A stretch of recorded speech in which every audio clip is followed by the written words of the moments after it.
พี่น้องเอ้ยคนลำขี้ล่ะหน้าแลหน้าดำน้ำก็บ่ทันได้อาบฟ้าวหลายดีใจคักดีใจแหน่ก็ฟ้าวมาบอกข่าวเล่าแจ้งให้พี่น้องป้องปายฮู้ให้พี่น้องป้องปายฮู้จักแม่นหยังล่ะบัดนี้คนลำขี้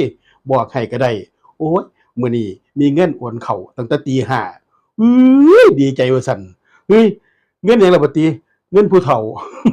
600เข้าตั้งแต่ตีห้าพู้นล่ะปิงเข้ามาเปิดเบิ่งว้ายหมานแล้วผู้ขาว่าซั่นว่าหือหมานคักหมานแหน่ดีใจหยังบัดนี้ดีใจคักกว่านั้นได้เงินเกินมาตั้ง610 บาทหือ610 บาทนี่แม่น61ปีเพิ่นให้กำไรอีก10 บาทพุ้นเนาะ610 บาทพุ่นนะไปเบิ่งอันพี่น้องเบิ่งไปเบิ่งมาผมว่ามันว่าอั่นเงินเพิ่นโอนให้เกินดอกเงินเจ้าของเหลืออยู่ในบัญชี10 บาทโฮมกันรวมกันแล้วเป็น610 บาทพอดี จะเป็นตาหน่ายเว้ามาก็ได้บัดนี้หลังจากเงินโอนเข้าแล้วก็เลยไปเบิ่งว้า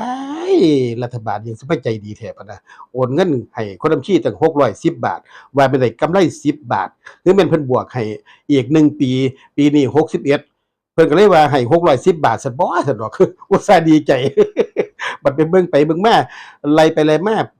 กลางสมุดเบิ่งก่อนหน้าว่าบัดนี้เบิ่งไปเบิ่งมาเป็นเงินเก่าเจ้าของยังอยู่หั้น10 บาทเป็น610 บาทอุตส่าห์ดีใจคักดีใจแหน่ ว่ามันสิได้กำไรทางอันหน่วยงานรัฐเพิ่นโอนให้610 บาทนึกว่าแม่นเพิ่นแถมให้อีกปีหนึ่งเป็น610 บาทซั้นดอกหว่าก็ดีอกดีใจเนาะอันก็เชื่อแน่ว่าพี่น้องป้องปายสุผู้สุคนก็สิได้ทั่วถึงกันอยู่ดอกเนาะ600คันหลัก7ก็700หลัก8ก็800หลัก9ก็900 100 ปีมีผู้ใดบ่ล่ะหือ เอ้าบ่แน่เดะก็สิมีผู้ใดเนาะผู้เพิ่นอายุยืนเนาะผู้เฒ่าเก่าผู้เฒ่าแก่แต่กี้เพิ่นบ่ได้กินข้าวอันอะฝะอะไฟคือเฮาเดะเพิ่นกินตั้งแต่อั่นตำบักขามตำบักม่วงตำบักหุ่งมันมีสารอาหารเดะพี่น้อง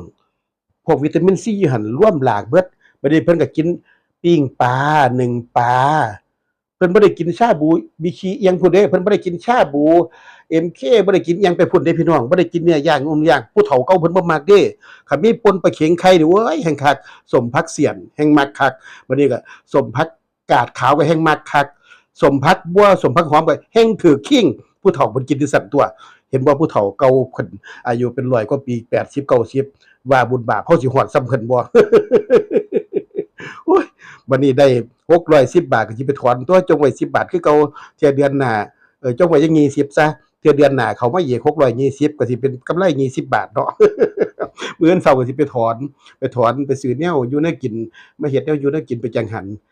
เอาล่ะพี่น้องป้องปายดีใจนำคนลำคีส่ำนี้เนาะโอ๊ยมาเว้ายากแท้บุซื้อเจ้าของนี่ก็ได้เอาล่ะพี่น้องป้องปายดีใจนำกับคนลำคีส่ำนี้เด้อมาส่งข่าวส่ำนี้เอ้านอนซะได้บัดนี้เด้อผู้ใดบ่ทันกินข้าวก็ไปหากินผู้ใดบ่ทันอาบน้ำไปหาอาบคนลำคีก็สิไปหาอาบน้ำก็เด้อไปก่อนเด้อ